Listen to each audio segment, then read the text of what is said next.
खुलुमबाय आं सिबिरानि ब्रह्म आंनि एसबी बड' निउज चेनेलाव नोंथांमोनखौ बरायनाय थाबाय बे चेनेलनि गेजेरजों सानफ्रोमबो सानसेयारि गोनां खौरांफोरखौ फोसावनाय जायो नोंथाङा दासिमबो बे चेनेलखौ साबस्क्राइब खालामनानै लायाखैबा सानफ्रोमबो सानसेयारि खौरांखौ मोननो थाखाय साबस्क्राइब खालामनानै लानो हागोन लोगोसे बेल आइकनखौबो क्लिक खालामनो हागोन जाहाथे खौरां फोसावनाय लोगो लोगोनो नोंथांनाव गिबिसिन खौराङा सौहैयो थुदो बिदिब्ला दिनैनि खौरांखौ जागायजेननोसै लामायाव लोगो मोननाय गथ'खौ अननायनि उनावनो गेदेर खैफोद गथ'खौ अननानै गथ'नो जानाय लोंनाय होनायखौ साखन्द्रा बा गथ' लांखारग्रानि सन्देह खालामनानै सासे आइजोखौ गाज्रि बुग्लिदों दिमा हासावआव जादों बे जाथाया रिपर्टनि बायदिब्ला सासे आइजोआ नेपालनिफ्राय दिमा हासाव जिल्लायाव बिमा आरो बिबनाव आलासि जानो थाखाय फैदोंमोन बेयावनो दिमा हासाव जिल्लानि सिङाव थानाय लवार हाफ्लं मार्केट साखाथियाव सासे गथ'साखौ नुनानै अननानै जाग्रा लोंग्रा जेरै चकलेट जुस होनायजों लोगोसे 100 रांबो होदोंमोन बेखौ गथ'नि बिफाया नुसननाय लोगो लोगोनो गथ' लांखारग्रानि सन्देह खालामनानै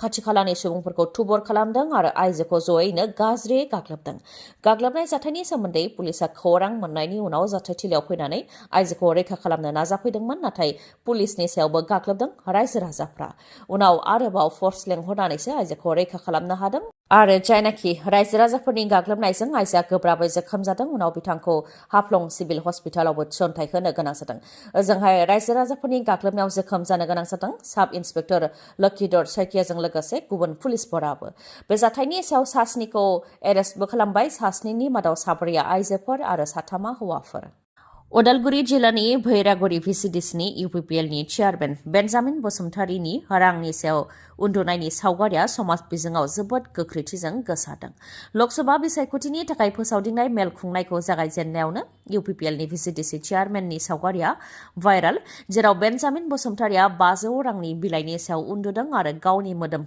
मोखां गासैयावबो 500 रांनि बिलाइजोंनो फबसिनदों सावगारिया समाज बिजोङाव गोबां गोसारनायनि उनावनो UPPL दोलोनिफ्राय बेनि सायाव खेंफोरथि होदों UPPLनि दैदेनगिरि राजु नार्जारी आरो प्रमद बर' बिथाङा गोसारनाय सावगारिनि सायाव मा बुंथिदों फै जों खोनासंनानै लानि हरिसिङा ब्लक UPPL कमिटिया उदालगुरि जिल्ला UPPL कमिटिनो अजद हरनायनि उनावनो थांनाय 10 जानुवारि 2024 मायथाइयाव बेन्जामिन बसुमतारीखौ हानजानिफ्राय बोख्लायनाय जादोंमोन जायनाखि बेन्जामिन बसुमतारीया रायजो राजानि खामानि मावग्रा नाथाय रायजो राजानि खामानि मावग्रा हिसाबै बेबायदि खामानि मावनो नाङामोन बिथाङा गावनि मुंखौ गाज्रि खालामनानै लानायजों लोगोसे रायजो राजानि फोथायनायखौबो खोमादों बेनिखायनो UPPLनि प्राइमारि मेम्बारशिपनिफ्रायबो होखारनाय जादोंमोन आरो थांनाय 10 फेब्रुवारियाव बेन्जामिन बसुमतारीखौ VCDCनि चेयारमेन बिबाननिफ्रायबो बोख्लायदों होननानै फोरमायथिदों आरो भाइस चेयारमेन हेमन्त राभाखौ चेयारमेन बानायनाय जादों होननानै फोरमायथिदों राजु नार्जारीया ओजोंहाय प्रमद बर' बिथाङाबो भाइरेल खालामग्रानि सायाव एफआइआर होनो थाखाय बुंथिदों केरेला कंग्रेस टुइटार हेन्डेलाव बे सावगारिया गोसारदों कंग्रेसआ जेबो बिबान गैयै बायदि सैथो खौरां नंगौना नङा बेनि सायाव नायबिजिरनो समय गैया आरो बिथांमोननि हेंथा एफआइआर होनाय जागोन आरो इलेक्शन कमिशननोबो मिथिहोनाय जाबाय होननानै फोरमायथिदों प्रमद बर' बिथाङा ओजोंहाय रांनि सायाव उन्दुनाय VCDCनि चेयारमेननि सावगारिया गोसारनायखौ लानानै बेरेखा दोलो BPFनिफ्रायबो गोख्रों बिजाथाय फोरमायथिदों रां जाख्ल'नायखौ लानानै रायजो राजाफ्रा जि अजद होबोदोंमोन बेयो सैथो बेयो बे सावगारिनि गेजेरजों फोरमान जादों होननानै बुंथियो खाम्फा बरगयारिया UPPLनि VCDC चेयारमेन आरो मेम्बारफोरा फिसा फिसा बिथांखि जेरै PMAY अरुणोदय रेशन कार्ड जब कार्ड बायदिनि मुङाव गामिनि सहज सरल सुबुंफोरनिफ्राय रां लायो सासेनिफ्राय 5,000निफ्राय लानानै 10,000 रांसिमहालागै लायो अब्ला बेसेबां रां लुथिखो बेखौ गोरलैयैनो हमदांनो हायो होननानैबो फोरमायथियो लोगोसे UPPL VCDCनि चेयारमेना एसेबां रां बहा मोनखो होननानैबो सोंथि खालामो बिथाङा मानोना चेयारमेननो काउन्सिलनिफ्राय जेबो दान बान्था होनाय जाया खालि जिउ खुंलांनो थाखाय एसे एनै स्किम होनाय जायो नाथाय बेन्जामिन बसुमतारीया रांनि सायाव उन्दुदों आरो गावनि मोदोमावबो रांजों लुफावदों आरो बे सावगारिया जोंनि बिटिआरआवल' गोसाराखै आसामनि अनगायैबो नेशनेल आरो इन्टारनेशनेलावबो गोसारदों सोरखारा बेनि सायाव नायबिजिरनांगौ आरो UPPLनि VCDCनि चेयारमेन आरो मेम्बारफोरनि सायाव नायबिजिरनानै आयेननि राहा लानो नांगौ होननानैबो दाबि खालामो खाम्फा बरगयारिया हलि फोरबोनि बे सानाव रायजोआव खौथि खौथि रांनि जौ फाननो हादों जायखिजाया फोरबोआनो फैयाथों मानो जोंनि रायजोआव जौ फाननानै मोनफानि उनाव मोनफा रेकर्ड खालामो बे साननै हलिनि फोरबोआव गुवाहाटियावनो गासै 11 कौटि 2 लाखनिबो गोबां रांनि जौ फाननो हादों बेनि मादाव 25 मार्चआव 6 कौटि 5 लाख रांनि जौ फाननो हादों आरो 26 मार्चआव 4 कौटि 7 लाख रांनि जौ फाननो हादों आरो गासै आसामाव 18 कौटि 5 लाख रांनि जौ फाननो हादों। लकसभा बिसायख'थिनि सिगां एमपि नब कुमार सरनियाखौ रेहाय होदों। बिथांनि एसटि सार्टिफिकेटखौ नंखाय होनानै आसाम सोरखारनिफ्राय दाननानै होनाय जाबायमोन, नाथाय बेखौ चेलेन्ज खालामनानै बिथाङा हाइकर्टआव पेटिशन फाइल खालामदोंमोन। दा बिथाङा रेहाय मोननो हाबाय। हाइकर्टनिफ्राय स्टे अर्डार होदों, अदेबानि एमपि नब कुमार सरनियाया फिन बिसायख'थि गेलेनो मोनसिगोन आरो बिथाङा रायजो राजानिफ्राय भट मोननानै देरहासारनो हागोनखौबो आसा खालामो होननानै फोरमायथिदों।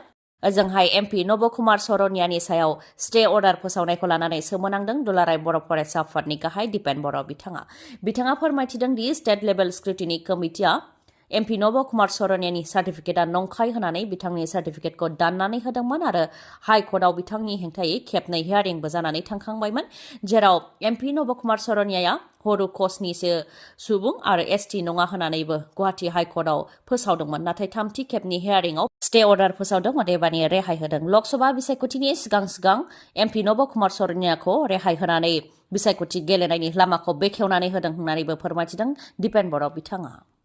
देग्लायनि लकसभा बिसायख'थिया गुबुन बोसोरनि बिसायख'थिनिफ्राय गोसो बोथावनासिन जागोन, मानोना बिटिआरनि बायजोआवबो बिपिएफ दोलोआ बिजाथि फसंदों।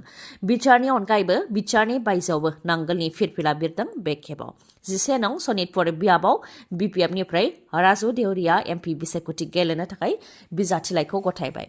बिपिएफनि थांखिया गावनि सिनायथिखौ रैखाथि होनाय, हानि मोनथाय होनाय, गरिब गुन्द्रा रायजो राजानि उदैखौ सुफुंनाय आरो मान सन्मान नांगौनि थाखाय नांनाय होननानै फोरमायथिदों बिथां राजु देउरिया। लोगोसे फोरमायथिबावदों दि दुखुथिया रायजो राजाया बे बुहुमाव बा आसामाव जेबो जायगा मोनाखै, बेनिखायनो ट्राइबेल आरो गुबै थागिबिफोरनि थाखाय राव होनो थाखायनो बिजाथिलाइखौ गथायदों होननानै फोरमायथिदों। नाथाय माहारियारि राजखान्थि दोलोनिया रां होनानै आरो साख्रिनि लब दिन्थिनानै भट बायनो नागिरनायनि खौरां मोन्दों, नाथाय बिपिएफ दोलोआ रां होनानै बिसायख'थि गेलेनो फैयाखै, रायजो राजाफोरनि खामानिसो मावनो फैदों आरो 100% देरहासारनो हागोनखौ आसा खालामो होननानैबो फोरमायथियो बिथाङा।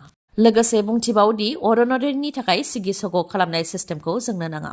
सदनाव बिजेपिनि एमएलए एमपि दङ, नाथाय जोंनि थाखाय राव दैखांहैयाखै, जायनि थाखाय गुबै थागिबिफोरा हानि मोनथायखौ मोननो हायाखै, फरेस्ट राइट्सखौ मोननो हायाखै। बेनिखायनो सदनाव थांनानै उन्दुहैग्राखौ नाङा, सदनाव जाय राव होयो बेनिसो गोनांथि दं होननानैबो फोरमायथिदों आरो जि सेकेन्ड क्लास बिजेपि बिथांमोनहा सिगांनि समाव कंग्रेसाव थानानै बाला अन्थाइनि सिन्डिकेट, ना दावदैनि सिन्डिकेट खालामबोदोंमोन, दाबो बे एखेखौनो बिजेपिआव खालामगासिनो दं होननानै बुंथियो।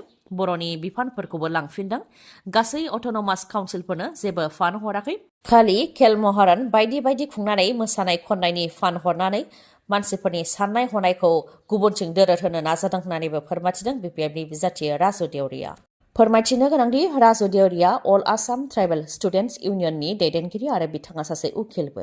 बिथाङा गोलाव समनिफ्रायनो ट्राइबेलफोरनि गुबुन जेंना जेरै हानि जेंना आरो बायदि जेंनाफोरनि सायाव खामानि मावबोदों। गोथार हलि फोरबोनि सानावनो सासे हिन्जावसाखौ जिनाहारि खालामनाय जाथाया सोराङाव फैदों।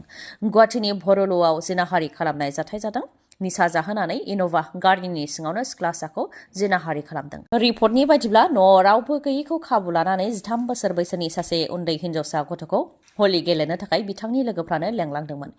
बेनि उनाव हिन्जावसानो निसा जाहोनानै इन'भा गारिनि सिङावनो सासे दुथाङा उन्दै हिन्जावसाखौ जिनाहारि खालामदों आरो जिनाहारि खालामनाय समाव गारियाव गासै 4 बिथांनिनो लोगोफोर दंमोन, 2 हौवा आरो 2 हिन्जावसा दंमोन होननानैबो फोरमायथिदों। उनाव जिनाहारि खालामखांनायनि उनाव गाज्रि थासारियाव काहिलिपारानि न'नि साखाथियाव उन्दै गथ'साखौ गारनानै गालांदों। उनाव पुलिसा खौरां मोननानै उन्दै हिन्जावसा गथ'खौ फाहामथाय होनो थाखाय जिएमसिएचआव थिसनदों। बे दायाव राजु आली, मदल आली आरो मास्टारमाइन्ड इनामुलनि आखाइ दं होननानै फोरमायथिदों। जाय दायाव मदल आलीखौ एरेस्ट खालामबाय, ओजोंहाय मास्टारमाइन्ड इनामुला खारखुमानानै दं होननानैबो फोरमायथिदों। बर'आ जाहाथे बर'नोनो भटखौ होयो आरो बर'नि भटआ जाहाथे बिजेपिनियाव थाङा, बेनि थाखाय खावलायदों सासे बिजाथिया। लखिमपुर लकसभा बियाबाव गिबि खेबनि थाखाय बर' बिजाथि गसंदों। बिक्रम रामसियारिया लखिमपुर लकसभा बियाबनि थाखाय बिजाथिलाइ गथायबाय। बिथाङा उदां बिजाथि महरै गसंदों। गासैबो बर'नि दैदेनगिरिफोर आरो रायजो राजाफोरा जाहाथे मदद होयो बेनि थाखाय खावलायदों बिथाङा। लोगोसे बर'आ जाहाथे बर'नोनो भटखौ होयो आरो बर'नि भटआ जाहाथे बिजेपिनियाव थाङा बेनि थाखायबो खावलायदों बिथाङा। बेनि अनगायैबो दैदेनगिरिफ्रा जाहाथे जेखि खोथा बुङा मानो भटखौ बर' बिजाथिनोनो होयो बेनि थाखायबो खावलायो आरो मदद मोननो हागोनखौबो आसा खालामो होननानै फोरमायथियो बिथाङा। लखिमपुर लकसभा बियाबाव उदां बिजाथि महरै गसंनायनि सायाव बिथाङा फोरमायथिदों दि पार्लामेन्टआव बर'नि जानानै आरो लखिमपुर लकसभा बियाबनि जानानै राव दैखांहैग्रा रावबो गैया, जायनि थाखाय उदां बिजाथि महरै गसंदों होननानै फोरमायथिदों बिथां बिक्रम राम सियारिया। मख'नो गोनांदि बिक्रम राम सियारिया सिलाफोथार हालामनि थागिबि। क'क्राझार CITआ नोंथांमोनखौ एन्ट्रेन्स एग्जामनि थाखाय हांख्रायहरदों। CIT क'क्राझारनि गुबुन गुबुन प्रग्रामाव मुं थिसन्नो थाखाय एन्ट्रेन्स एग्जामनि थाखाय रोंगौथि गोनां लाइमोनफोरखौ हांख्रायहरदों। एन्ट्रेन्स एग्जामनि थाखाय अनलाइन एप्लिकेसन होनाया थांनाय 4 मार्चनिफ्राय जागायजेनबाय आरो 31 मे 2024 सिम थागोन। CIT क'क्राझारनि गुबुन गुबुन प्रग्राम बा कर्स जेरै diploma, BTech, BDes, MTech, MDes आरो PhD आव मुं थिसन्नो थाखायनो सेन्ट्रेल इन्स्टिट्युट अफ टेक्न'लजि क'क्राझारआ एन्ट्रेन्स आनजाद खुंनो आखायाव लादों। CIT क'क्राझारनि गुबुन गुबुन प्रग्राम आरो ब्रान्चफोरा जाहैबाय सिभिल इन्जिनियारिंआव diploma, computer science and engineering, electronic and communication engineering, food processing technology आरो माखासे ब्रान्च बेफोराव डिप्ल'मा। बेनि अनगायैबो सिभिल इन्जिनियारिंआव BTech, कम्पिउटार साइन्स एन्ड इन्जिनियारिंआव BTech, इलेक्ट्रनिक्स एन्ड कमिउनिकेशन इन्जिनियारिंआव BTech, food engineering and technology आरो इन्स्ट्रुमेन्टेशन इन्जिनियारिंआव BTech, माल्टिमिडिया कमिउनिकेशन एन्ड डिजाइनआव BDes, water resources and hydraulic इन्जिनियारिंआव MTech, computer science and engineering, food engineering and technology, green energy technology बेयाव MTech। बेनि अनगायैबो multimedia communication and डिजाइनआव MDes। बेनि अनगायैबो सिभिल इन्जिनियारिंआव PhD, computer science and engineering, electronics and communication engineering, food engineering and technology, instrumentation engineering, multimedia communication and design, physics, mathematics, chemistry आरो humanities and social science बेफोराव PhD। आरो बेफोर प्रग्रामफोराव मुं थिसन्नो थाखाय रोंगौथिया जानो नांगोन डिप्ल'मानि डाइरेक्ट एन्ट्रिनि थाखाय थाखो 10 उथ्रिसारनाय नङाबा आनजाद होनाय जानो नांगोन।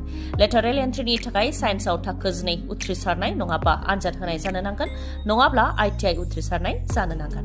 BTechनि डाइरेक्ट एन्ट्रिनि थाखाय साइन्सआव थाखो 12 उथ्रिसारनाय जानो नांगोन, नङाबा आनजाद होनाय जानो नांगोन। लेटारेल एन्ट्रिनि थाखाय इन्जिनियारिं बा टेक्न'लजियाव डिप्ल'मा थानाय जानो नांगोन। भार्टिकेल एन्ट्रिनि थाखाय CIT क'क्राझारनिफ्राय टेक्न'लजि बा इन्जिनियारिंआव डिप्ल'मा थानाय जानो नांगोन। BDesनि थाखाय डाइरेक्ट एन्ट्रियाव थाखो 12 उथ्रिसारनाय जानो नांगोन, जायखिजाया स्ट्रिमनियानो बेखौ हागोन।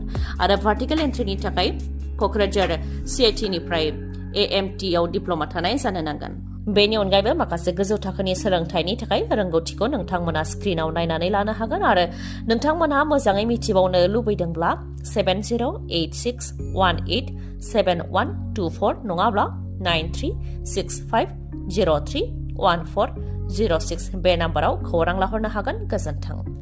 खौरांखौ जोबजासे खोनासंनायनि थाखाय गोजोननाय थाबाय। गाबोननि सानाव फिन गोदान खौरांजों लोगो मोनफिनगोन। दिनैनि थाखाय गोजोन्थों।